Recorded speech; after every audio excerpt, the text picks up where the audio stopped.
The Fountain. Doris lived a good life. She had a good marriage, with a loving husband and 3 adorable children who grew up and became proper adults. Yes, Doris has done well with her life as a wife and a mother. But now, at the age of 80, Doris was widowed and could no longer live in her own house. The children arranged a private senior living facility with top-notch care and amenities. At first, Doris was reluctant, but after a couple of falls and bruises on her legs and hips, her kids put their foot down and insisted that she move there. "Mom, we got families to take care of and jobs to go to. We can't take care of you in a full capacity. We're sorry.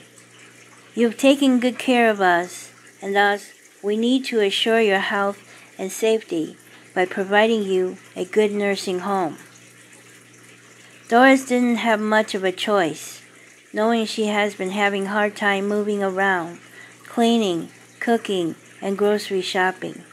Life was much easier when her husband was still alive. She thought about suicide and ways to do it, but she worried that if she didn't do it right, she might end up in more pain, which would be worse than death. There weren't much to pack other than her clothes and a few tokens of memories. The facility provided her a room with a comfortable bed and sofa and other furnishings. Gradually, she settled in and made a few friends and played card games and went for walks accompanied by staff members. Doris did not have much to complain. Life was not so much better, but rather more practical and convenient. It's like living a single life, but not on your own. It's been a few months since she lived there. The only thing that dissatisfied her was that her children were visiting her less and less. This made her very sad. To the staff, they were not surprised, for it was a common thing for the rest of the residents. So to provide some diversion, every so often, the facilities coordinator would pack up the residents onto a bus and headed somewhere for a mini vacation. And this time, they were staying at a hotel with a casino for a weekend. Most of them cheered, for they loved sitting in front of a slot machine and insert coins all day long and feeling the adrenaline and the anticipation. Dara was not interested. She came along because she did not want to be left behind like last time, where there were only her and a couple of old ladies who loved talking her ears off. But instead of gambling parlor, she wandered off to explore other facilities that the hotel has to offer. As she went outside, she found herself in a beautiful, lavish garden filled with a variety of flowers and trees and a huge water fountain with a sign that said, "Make a wish and throw a coin." Well, she thought, it didn't say if the wish would come true. Just another place that wants more money. But she was bored and opened her purse and found a quarter. She made a wish, which she thought was childish and ridiculous, and threw the coin into the fountain. After much exploration and charmed by the nature's beauty, she felt tired and headed back to her hotel room. But with all the noises in the hallway, she found it hard to sleep. She drank a little bottle of bourbon that she kept as an emergency stash and went fast asleep. Doris woke up hearing a lot of doors slamming. It's obvious that many on her floor were already awake. She slowly got up and went to the bathroom, thinking it's funny how she did not feel any aches and pain like she normally would. Must be the alcohol last night. As she looked at herself in the mirror, she shrieked. The wrinkles on her face were gone. The grays in her hair were gone. Her skin was smooth and her body was curvy but slim, and her breasts were firm and so was her buttocks. "What's happening to me?" She couldn't believe her eyes. There was a knock on the door, a fainted voice from a staff member of the nursing home.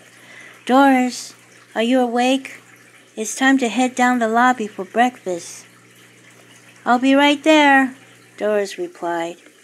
"Are you all right?" the staff member asked. "Have you caught a cold? You sound different." Doris held her mouth, and in a muffled voice, No, I'm fine. I just woke up." "All right, see you at the lobby, hon." Doris did not know what to do. How was she going to explain what happened to her? Maybe she was dreaming. She pinched herself. "Nope," she yelped. She started to twirl in the room. She had not felt this good in years. Sneak out. That's the answer. Who cares if they can't find me? I just want to go out and greet the day with my newfound freedom.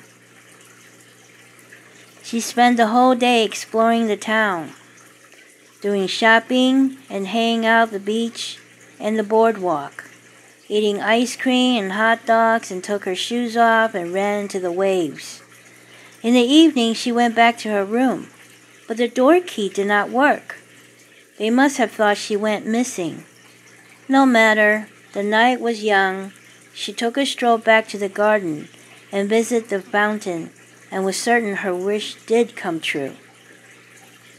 "Hello, Doris," said a young man in a white suit with a black bow tie. "Hello," Doris replied, while startled by him.